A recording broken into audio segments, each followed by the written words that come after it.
bulan, sebulan berpuasa. Tiba Syawal kita rayakan dengan rasa gembira.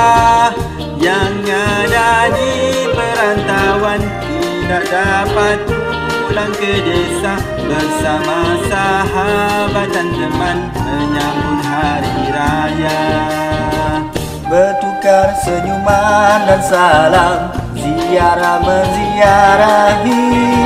Yang jauhkan kita dekatkan, semua di hujung jari. Suasana hari raya, walau dimanapun jua, memberikan ketenangan dan mententeramkan jiwa.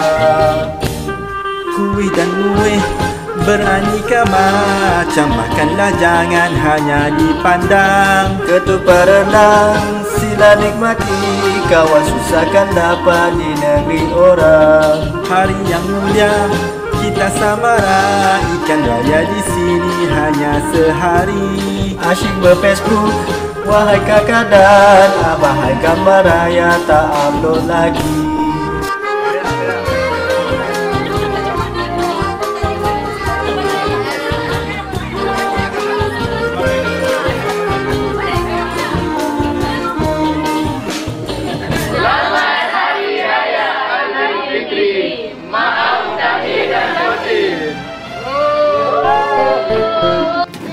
Dah present ke dissertation? Alhamdulillah dah lepas dah. Tak masuk lab hari ni kan Zarina? Hari ni raya, cuti lah 1 hari. Besok masuk balik. Sudah kita siap report kita. In progress. InsyaAllah siap besok. Bila kau akan hantar dissertation?